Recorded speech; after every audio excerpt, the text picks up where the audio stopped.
like, excuse me, man, like, would you insist on your son signing this right here? Like, like if I was your son, would Yeah. you recommend this? She's like, yeah, I would. And I signed at that time. That was like my confirmation. No lawyer, no nothing. No lawyer, no nothing. Okay. I always knew Blueface was pretty stupid. I'm gonna tell you why. Blueface is signed to Wack 100 and managed by Wack 100. Let me tell you how this works. When you sign to a label, they take at least half already. Then you're getting managed by the guy who owns the label.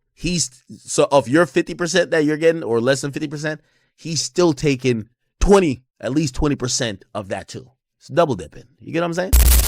Wack 100 was supposed to be Blueface's manager and business partner, but instead, he's being accused of quietly running moves that allegedly bled millions over the years.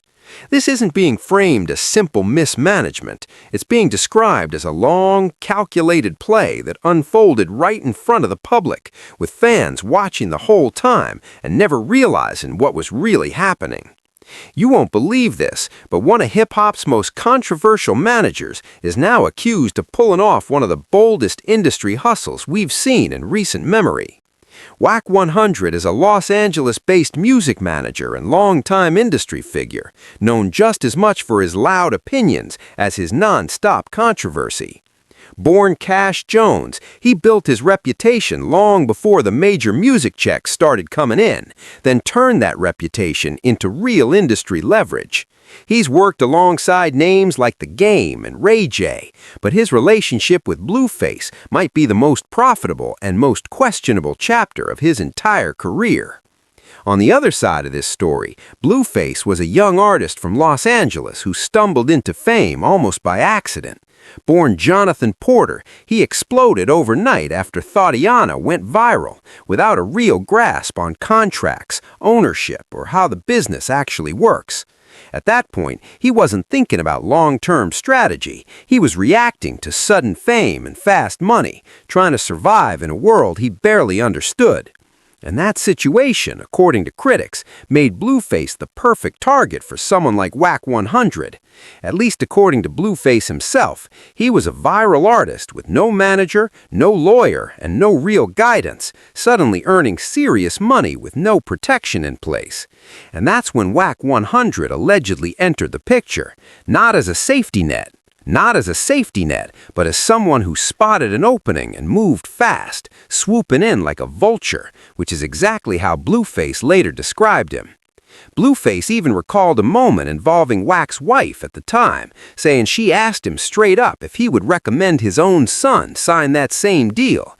She said yes, and Blueface said that answer alone told him everything he needed to know. No lawyer involved, no legal protection at all, none. What made it even crazier is that it was actually Wack 100's daughter who first heard Thotiana and put her dad onto the song, and that's when the wheels really started spinning. After hearing it, Wack immediately jumped into Blueface's DMs, pushing hard for a face-to-face meeting and trying to get his foot in the door. But Blueface didn't rush, because a quick Google search brought up non-stop controversy and drama tied to Wack's name, and that instantly raised red flags. Blueface later admitted he stayed distant on purpose because when you look at W1OP, the stories people tell are wild. Nothing about it felt comforting, and Wack's reputation alone was enough to make him hesitate before even responding.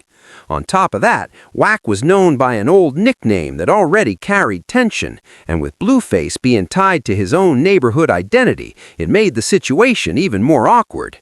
Still, Wack didn't let up. He kept calling, texting, and applying pressure, trying to get Blueface to pull up to his house for a sit-down.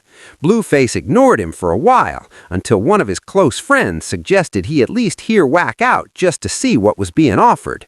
At the time, Blueface was completely on his own. He was booking shows, shooting videos, and handling business without a real team. Labels like Atlantic and Empire were already circling, but Blueface felt like they didn't truly understand where he came from.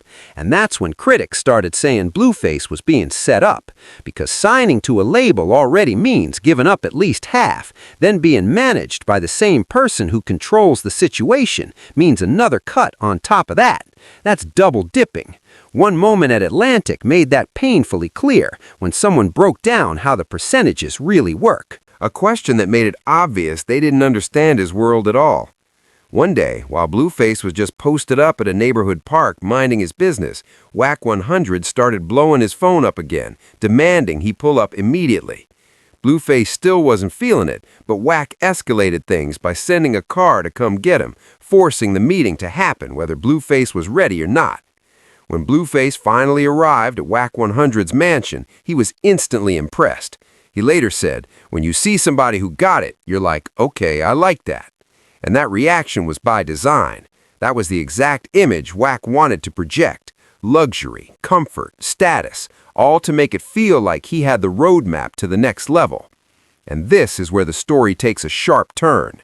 Wack 100 already had a contract written up and waiting before they even had a real sit-down about business. Let that sink in. No deep conversation, no explanation of terms, just paperwork ready to be signed, which immediately made the situation feel rushed and one-sided.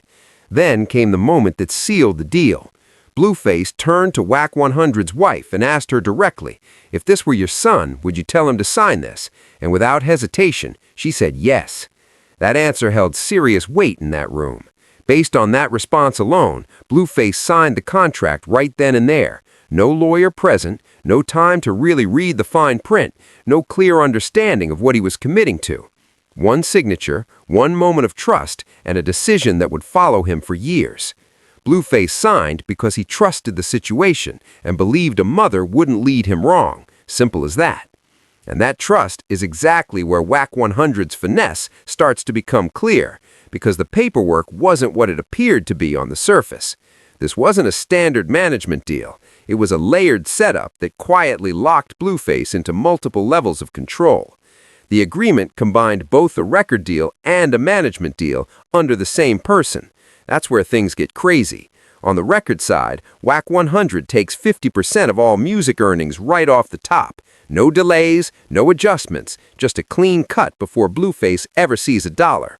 And it doesn't stop there. After that split, Wack 100 also takes another 20% as the manager of what's left. Do the math on that. That's 70% of Blueface's money going straight to the same person.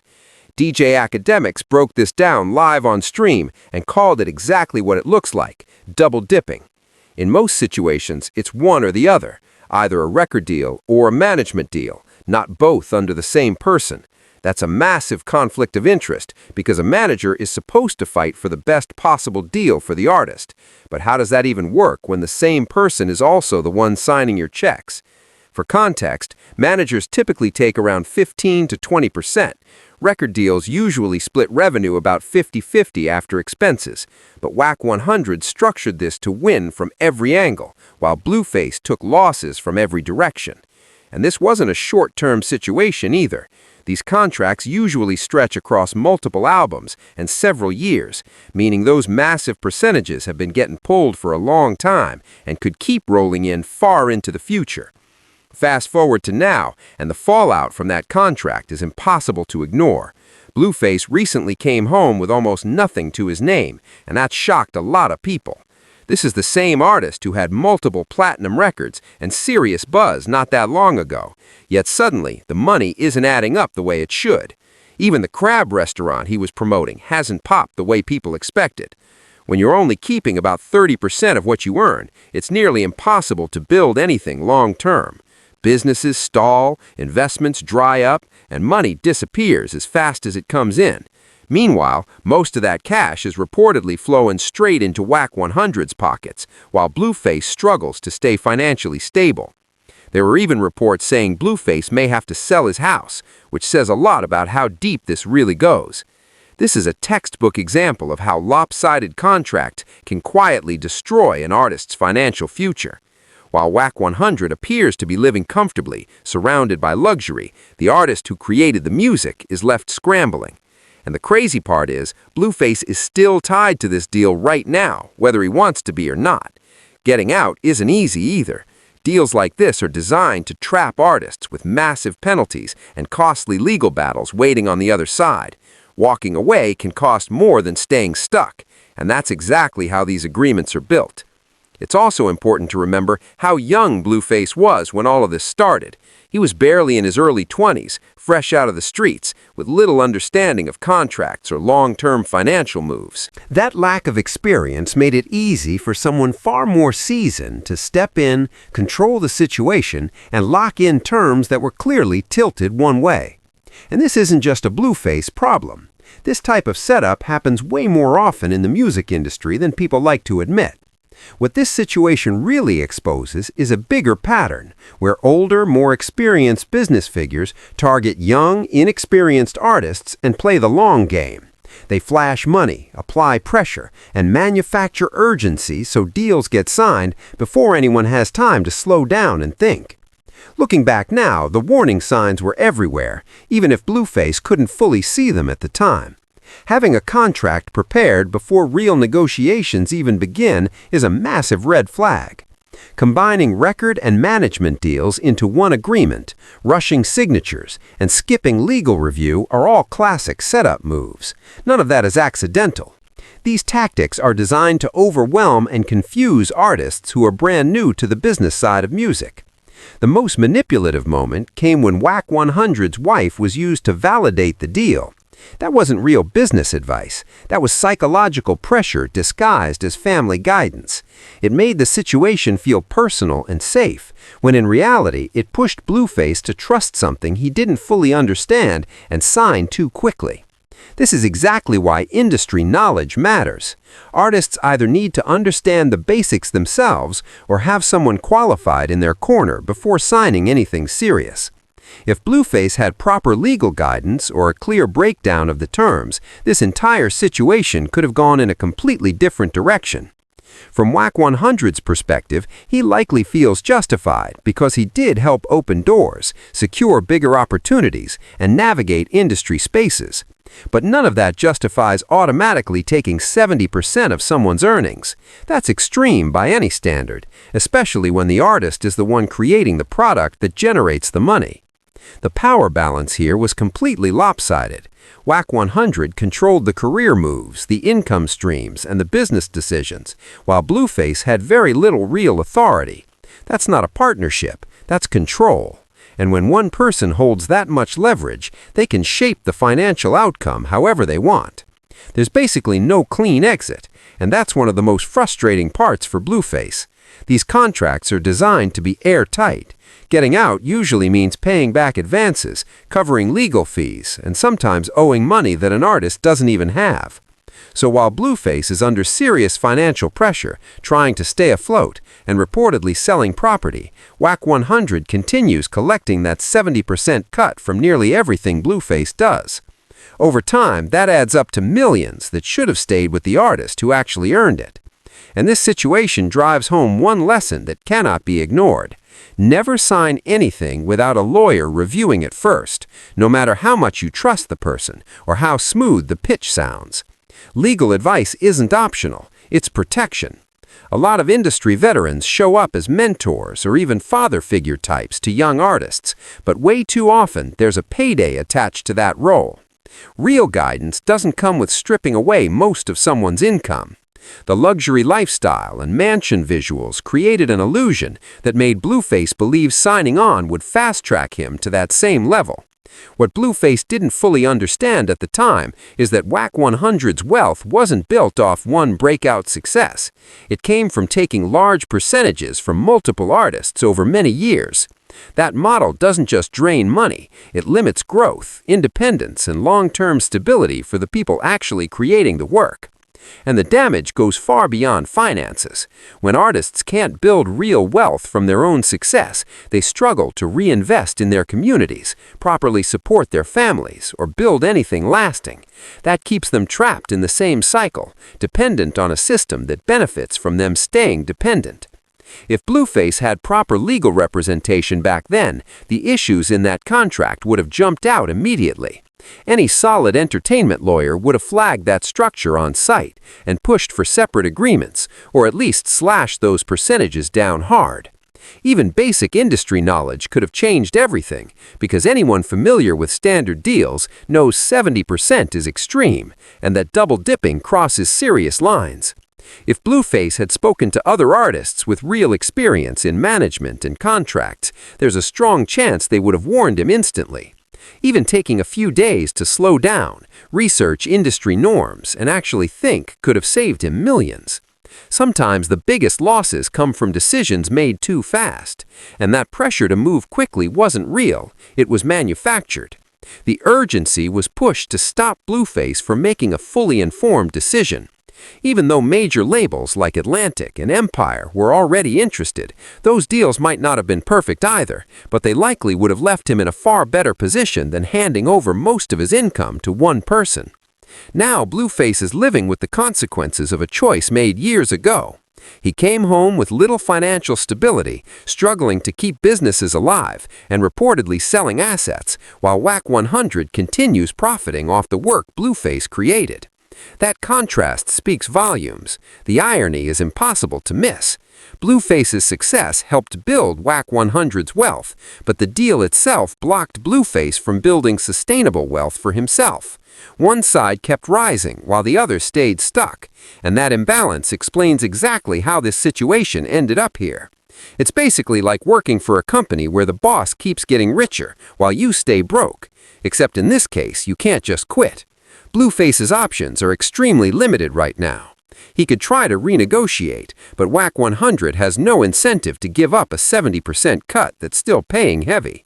Walking away isn't simple either, because breaking the contract would likely cost more money than Blueface even has.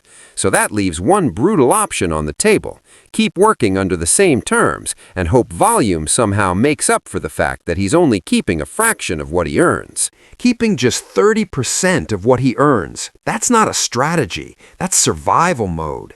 And it puts non-stop pressure on everything he does. The impact isn't only financial either. Situations like this mess with motivation and creativity in a major way.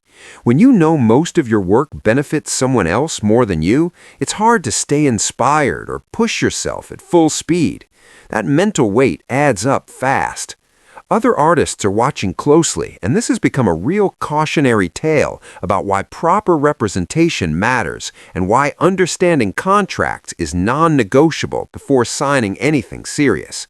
One bad decision can echo for years. The relationship between Wack 100 and Blueface doesn't even resemble a typical manager-artist setup. It looks more like an owner and worker dynamic. Real managers are supposed to fight for the artist, helping maximize opportunities and income, not structuring deals that benefit themselves first. What makes this even more extreme is how it mirrors a heavy 360-style deal, where one side takes a cut of everything. And even then, most 360 deals don't come close to taking 70% of an artist's earnings. That alone shows how unbalanced this whole situation really is. By any industry standard, this setup is completely over the top. If deals like this became the norm, it could spark a dangerous trend where young artists feel pressured to hand over the majority of their income just to stay in the game.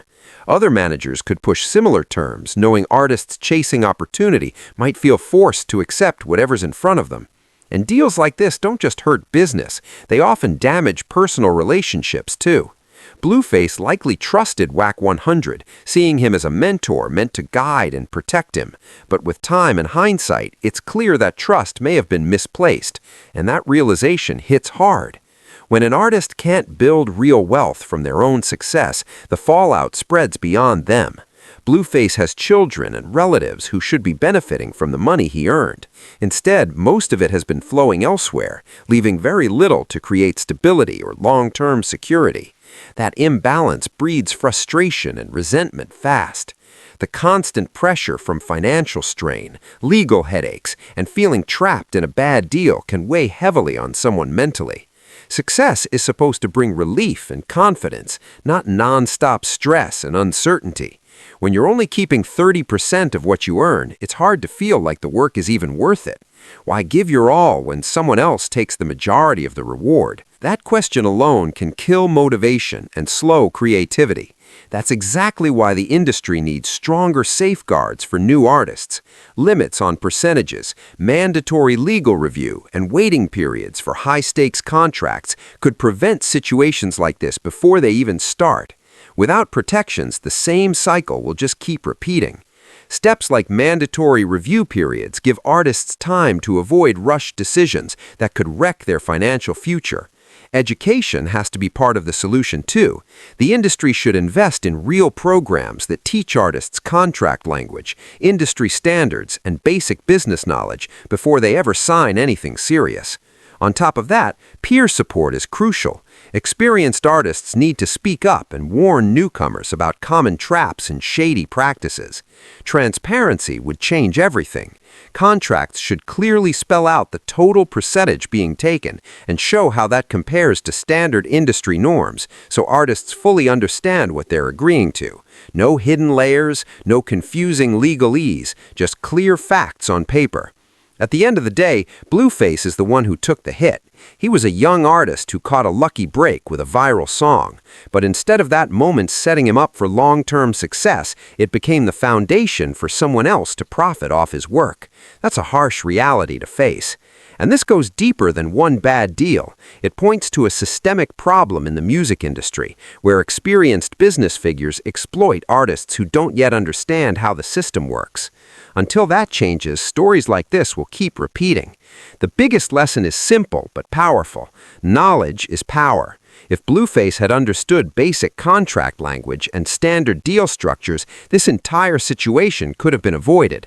Every new artist needs to learn the business side of music just as seriously as the creative side. Trust matters, but verification matters more. You can believe in someone's intentions, but you still have to double-check everything through independent sources. That mindset alone can save careers, protect money, and prevent years of regret. Just because someone looks successful or sounds trustworthy doesn't mean they have your best interests at heart. Image, wealth, and confidence can be misleading, especially in this industry. When it comes to business, you always have to think long-term, not just about what feels good right now. A deal that seems sweet today can quietly cost you millions down the line. Hopefully, stories like this start forcing real change. Maybe future artists will get stronger protection, and maybe questionable managers will finally face more scrutiny for how they operate. The spotlight needs to stay on these shady practices so the same mistakes don't keep repeating with the next generation. Unfortunately, Blueface's legacy may end up being tied just as much to this contract mess as it is to his music. That's tough to accept, but if his experience helps even a few young artists avoid falling into the same trap, then at least some good comes from a bad situation. So, let this be a final warning to every young artist watching.